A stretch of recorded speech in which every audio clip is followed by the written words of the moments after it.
I welcome you yet again to another video. Happy on Celeb Kona KE. Yes, you all know we have been dealing with Ruto lately, and we said we shall do it ruthlessly. But a name has been popping up. The name of one man by the name of Adil Khawaja. A name that has popped up in Ruto's books and also in the books of the Adani group deals. So, although we have done some few videos trying to explain the relationship between this man and President William Ruto, many of you don't really get the picture of who Adil Khawaja is. And so today, even after yesterday's revelation by the Nation Media Group, who called him Ruto's Mr. Fix-It, Adil Khawaja, allow me to take you deep into the history of this man. Allow me to explain to you who is this man that has been Ruto's personal advocate or lawyer for the last 20 years. Are you getting that? For the last how many years? 20 years. Because Adil Khawaja started becoming Ruto's lawyer back in the year 2002. That is when Ruto was elected for the second time as the Member of Parliament of Eldoret North. Now, who is this man? Who is this Mr. Fix-It for the President of the Republic of Kenya? Before I diverge deep into the history of Adil Khawaja, allow me to read you a tweet that was made this morning by none other than Maverick Aoko. Aoko said Ruto pledged to bring down the cost of living within his first 100 days. Instead, a dire situation was excavated, leading to the Azimio's Sufuria Rukus. His attention wasn't on the empty pursuits and rolling guts of Kenyans. His gaze was fastened around something more sentimental and selfish. A Safaricom takeover. I shall remind you that Adil Khawaja is the current chairman of Safaricom company. In 100 days, he made sure his personal lawyer, bosom kid and confident, Adil Ashed Khawaja, was a non-executive director at Safaricom. In weeks, he was the chairman of the telecom behemoth. John Ngumi, an ally of Mamangina's heir Ouru, and to hit the road. Hit the road, John, and don't you come back. No more, no more, no more. No, the camaraderie between Ruto and Khawaja spans 3 decades, and he is actually Nick Ruto's boss. Now, son of Sarah's obsession with Indians is confounding and mysterious. I mean, we were both colonized by the British and he never studied in New Delhi. So why is he so much enamored with these cow worshippers to wanna sell them Kenya? I don't know. The other day he renewed Dr. Narendra Raval's tenure as Egerton's chancellor. The David tycoon, he is sold an island too. There is the Nairobi West Come Blaze Come Life Hospital, the Jayesh Sain family. There is this one. There is Adani whom his law firm is representing. He claims Adani approached him through their London office. Kenyans are struggling, but we aren't fools. Ruto linked his personal lawyer with Adani because this deal means something to him. Didn't you hear that Adani will change the name from JKIA to Adani Holdings? The Kenyatta name turns saliva into sour spittle inside William Ruto's mouth. His Muhindi best friend whom he travels with abroad is in the SHIF deal as chairman, Safaricom. He is in JKIA and Kenya Power deals as lawyer of Adani. So basically Ruto and his lawyer are the masterminds of economic genocide. Didn't you say that's what corruption is? Now that's a tweet that it's so satirical when you look at it, but the truth that this tweet of our carries is more than we as Kenyans can comprehend. Now allow me to diverge deep into the life of this mystery man whose name came to the limelight 1 or 2 weeks ago after the Adani deal was made public. Adil Khawaja was until recently mostly known for his legal practice and chairmanship of the Safaricom board of directors. His intricate involvement in the controversial Adani Group's bid to take over key national asset has however put his name on the lips of most Kenyans who have closely followed revelation after revelation of the Indian firm's proposal to sign multi-billion shilling contracts that could see it control strategic public institutions for up to 3 decades. The arid and opaque manner in which state officials and well-connected individuals have pushed the proposal to lease out the Jomo Kenyatta International Airport for $2 billion, which is equal to 258 billion Kenyan shillings, has elicited strong reactions from Kenyans, attracting ongoing court petitions as well as parliamentary committee hearings. After weeks of controversy regarding the JKIA proposal, it has emerged that the Adani Group was linked to a tender for the provision of a technology-based system for universal health coverage (UHC) over a 10-year period at a cost of 104.8 billion. As managing partner Dentos Hamilton and Matthews, Mr. Khawaja admits that he is closely involved in the controversial Adani deals. Dentos HM is the advocate for the controversial Adani Group, which is eyeing mega investment deals in the country, including in the energy sector.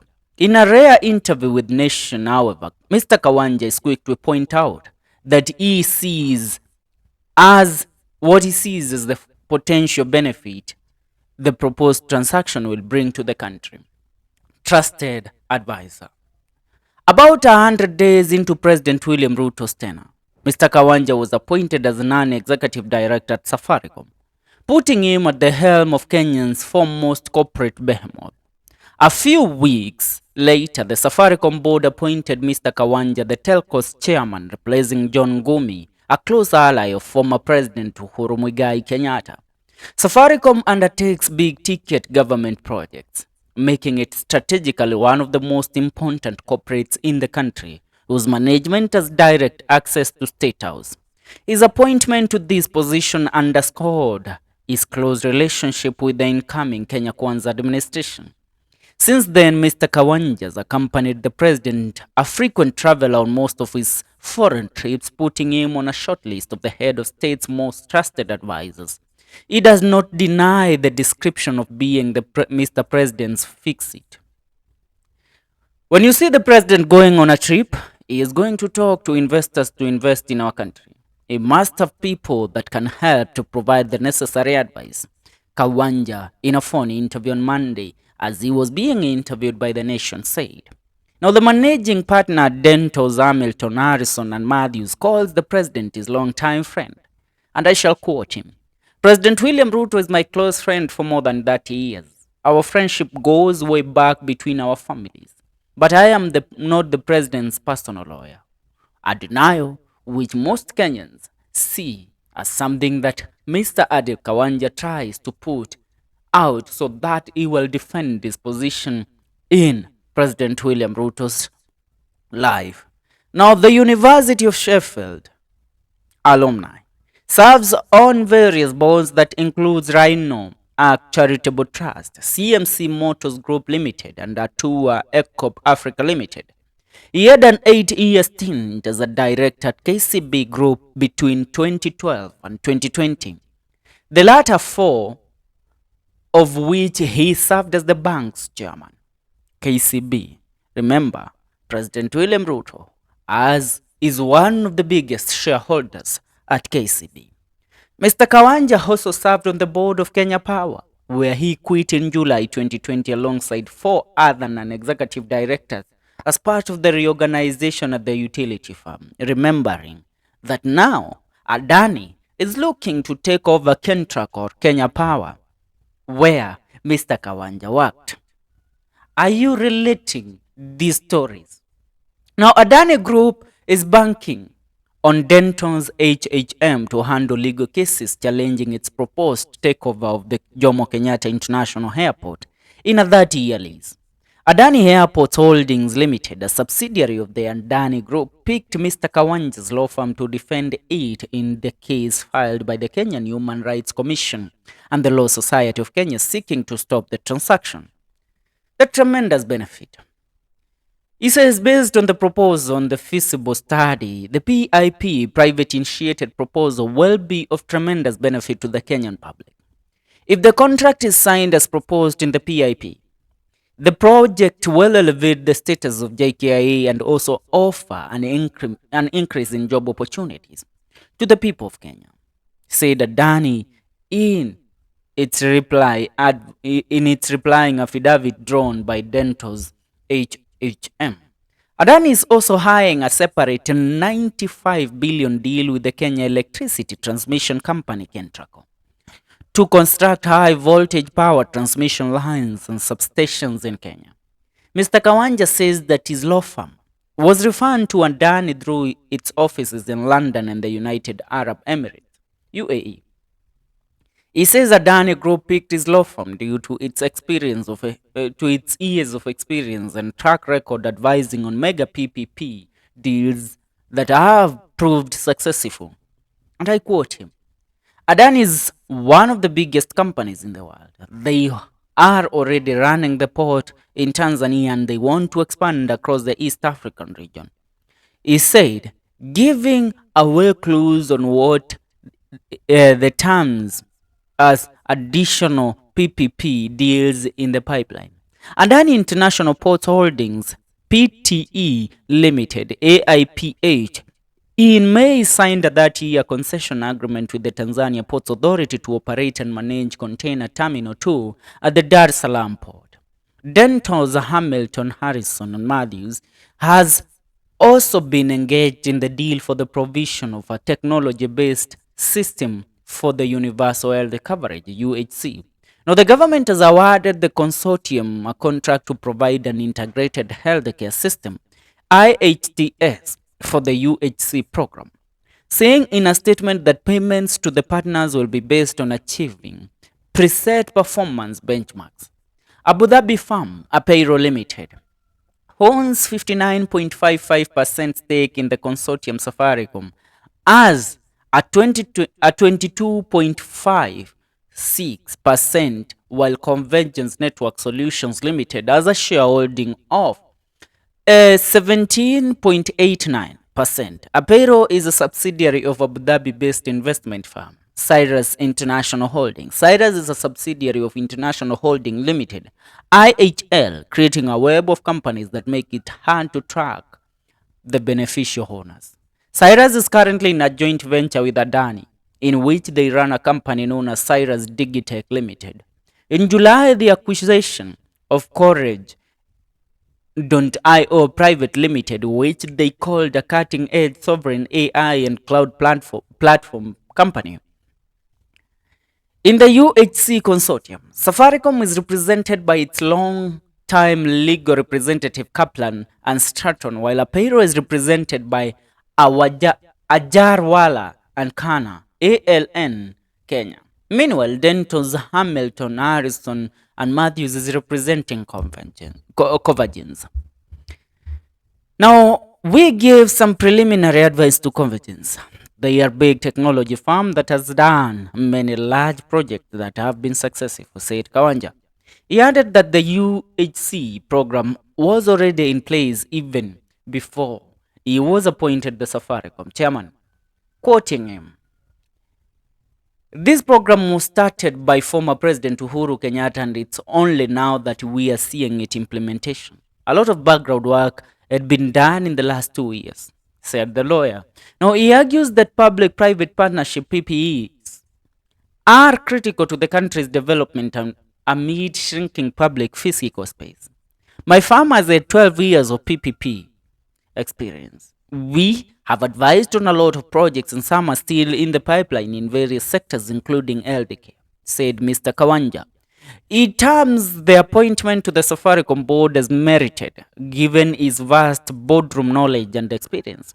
Any president will not give a stranger the chairmanship of Safaricom. I have the knowledge and experience chairing many big companies, he said. Now, the Kenya government, through the National Treasury, owns a 35% stake in Safaricom. President Ruto's son, Nick Ruto, a lawyer by profession, also works at Dental's Hamilton Harrison and Matthews law firm. Mr. Khawaja says that Nick's employment at the law firm had nothing to do with his friendship with the president. Oh, how? You take us for being fools, Mr. Khawaja. And I says, I didn't even know that he had applied. We received thousands of applications each year, and he was one of the applicants. He went through the process and was selected. Hey, mnatuona wajinga sana. Now, he defends the president's son's employment at the law firm, arguing the company has employed similar high-profile individuals in the past. Mr. Khawaja started out as a trainee at Hamilton Harrison and Matthews, which would later merge with Denton's, a global law firm. Outside his work, the lawyer is active in the wildlife and environmental conservation space. He has been a member of the Nairobi Arboretum Conservancy Community Forest Association, a trustee of care for the wild and an advisor of Friends of Conservation. He is also a former trustee of the Kenya Wildlife Service and a board member of the National Environment Council.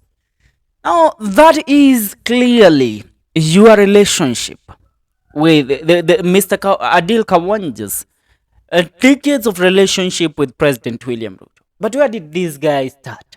Where did Khawaja start out? Because you don't just wake up and become President William Ruto's personal lawyer like that. Adil Khawaja, according to his professional biography, he has over 30 years experience in depth knowledge in real estate, environmental and planning law, aviation, project finance, corporate law, mergers and acquisition, joint ventures and private equity, commercial litigation and arbitration. He is one of the most renowned lawyers in Kenya with respect to real estate, project development planning and environmental law. He has dealt with complicated land issues in Kenya and undertaken many complex company restructurings, realizations, and schemes of arrangement for banks.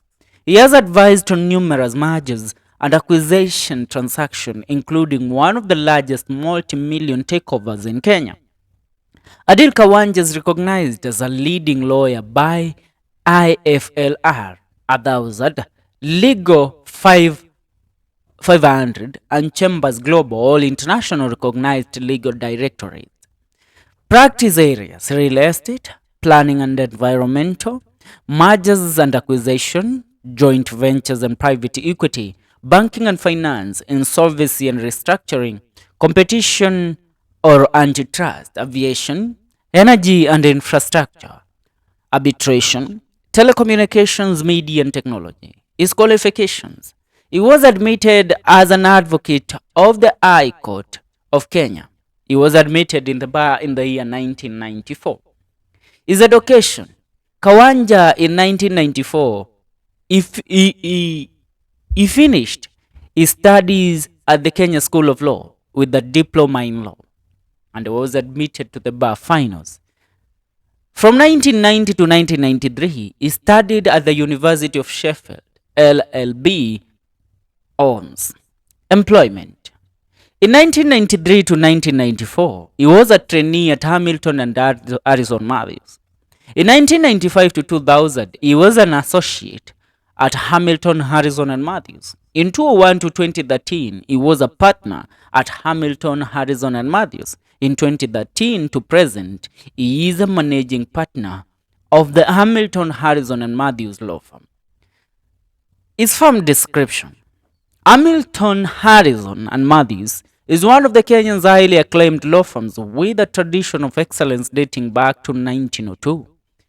H&M has built up a reputation as an innovative, experienced, responsive and a highly skilled firm with the capacity and technical expertise to offer practical legal solutions to both corporate and individual clients.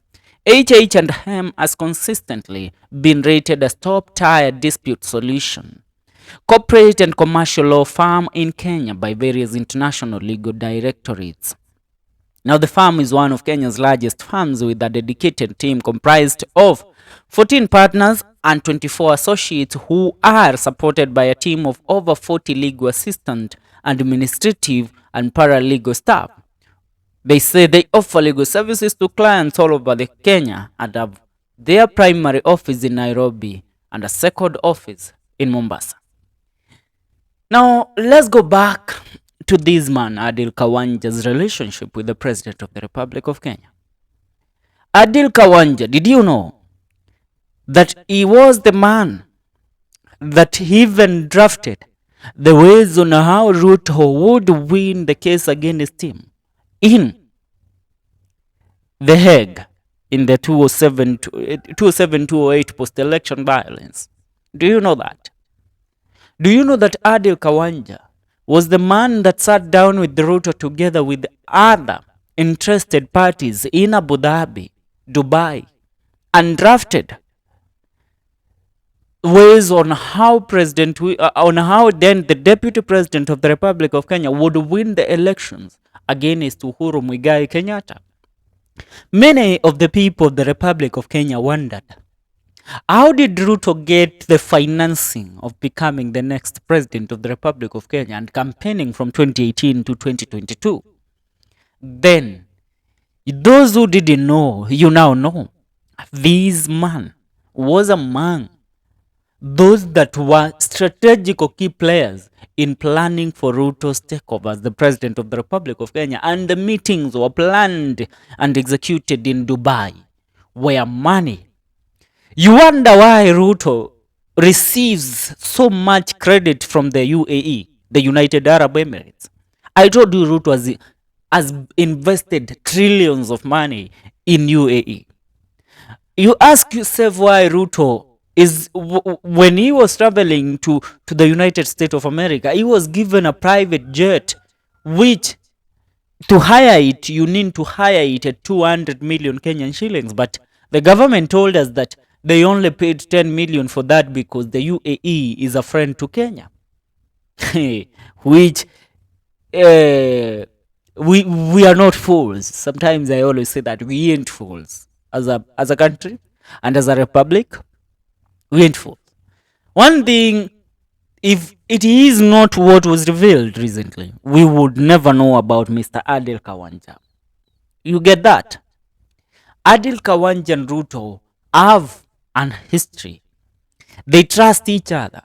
Ruto, in his first days as the president of the Republic of Kenya, he made sure that the interest of Adil Khawaja and those of the businessmen in Abu Dhabi that invested in him to become the president of the Republic of Kenya are secured. Remember, while Uhuru Kenyatta was the president of this republic, the relationship between Kenya and UAE had become something of the past, because he didn't believe in what the UAE was doing in Kenya. And mostly, there was a tainted reputation between Kenya and the UAE. Tunaelewana? But when Ruto came, the first thing he did in office was to patch his relationship with the UAE as a country. Tunaelewana? So Adil Khawaja is the man and the brains behind Ruto's zile mikakati na mipango zote, hata za wale witnesses walikuwa wana disappear during that time. They all came from this guy. Kumbuka, the other lawyers to President William Ruto mwenye alikuanga anapiga kelele sana when Ruto took over the office. In less than 5 months, the guy was found dead at his house in Karen. Mnakumbuka? I don't remember his name, but he was a very good lawyer who was one of those that represented Ruto in Hague. Now, Adil Khawaja is a multi-billionaire. He's a multi-billionaire, and that's why he was picked to become the chairman of Safaricom. Do you know that Adil Khawaja's photo is only one picture that is in the public limelight? And this picture was a picture that was put on his profile at the Hamilton's, Harrison and Matthews law firm as to display his face as the managing director. If it's not for that, we would have never known who Adil Khawaja is. Tunaelewana? That is the only single picture of him in public. Yet, he flies on different occasions with the President of the Republic of Kenya to different countries. He is a close advisor to the President. I leave it there. I shall remind you to make sure that you subscribe to Celeb Corner KE for more news and more updates.